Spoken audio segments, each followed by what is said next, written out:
ইরানের president Ebrahim Raisi helicopter দুর্ঘটনায় নিহত হয়েছেন।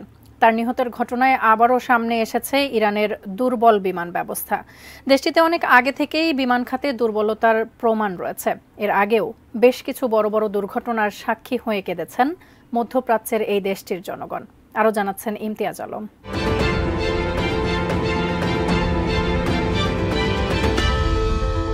কাতার ভিত্তিক সংবাদ মাধ্যম আল জাজিরা জানিয়েছে ১৯৭৯ থেকে ২০২৩ সাল পর্যন্ত ২৫৩টি বিমান দুর্ঘটনার সাক্ষী হয়েছে ইরান। এতে দেশটির ৩,৩৩৫ জন নিহত হয়েছেন। জেনেভা ভিত্তিক ব্যুরো অফ এয়ারক্রাফট অ্যাক্সিডেন্ট আর্কাইভসের বরাতে এই তথ্য জানানো হয়েছে।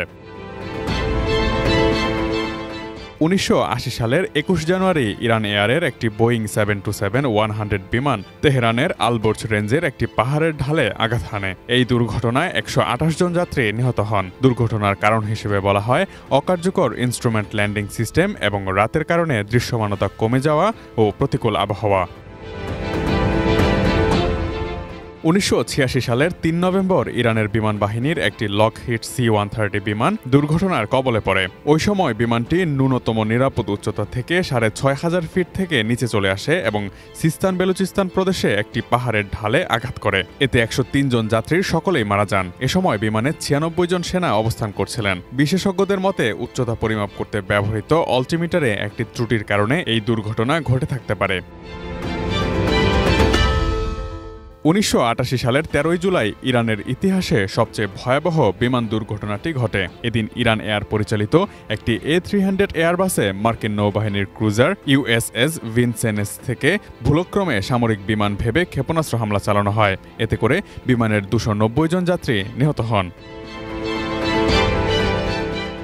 ২০০২ সালের ১২ ফেব্রুয়ারি ইরান এয়ার ট্যুরের একটি টুপোলেভ TU-154 বিমান খোরমাবাদে একটি পাহাড়ের ঢালে আঘাত হানে। বিমানটি তার গতিপথ থেকে ছিটকে পড়ায় বিষয়টি ক্রুরা বুঝতে না পারার কারণে এই দুর্ঘটনাটি ঘটে। এতে ১১৯ জন আরোহী নিহত হন। তাদের মধ্যে ৪ জন স্প্যানিশ নাগরিকও ছিলেন। প্রতিকূল আবহাওয়ায় দৃশ্যমানতা কমে যাওয়ায় এই দুর্ঘটনাটি ঘটে। ২০০৩ সালের ১৯ ফেব্রুয়ারি ইরানের বিপ্লবী গার্ড বাহিনী বা IRGC পরিচালিত ইলুশিন 276 সিরিজের একটি বিমান অবতরণের সময় পাহাড়ে আঘাত হানে। এ সময় বিমানের ২৭৫ জন যাত্রী নিহত হন। ২০০৯ সালের ১৫ জুলাই কাস্পিয়ান এয়ারলাইন্স পরিচালিত একটি টুপোলভ TU-154 বিমান অস্বাভাবিকভাবে নিচে নামতে থাকে এবং কাজভিনের একটি খোলা মাঠে বিধ্বস্ত হয়। এ সময় বিমানের ১৬৮ জন যাত্রী নিহত হন। যান্ত্রিক ত্রুটির কারণে দুর্ঘটনার কবলে পড়ে বিমানটি।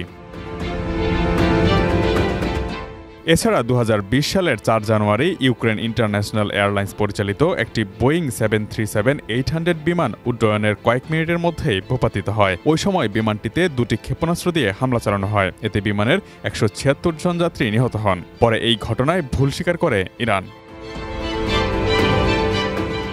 Imtiaz Alam, desk report, ATN news.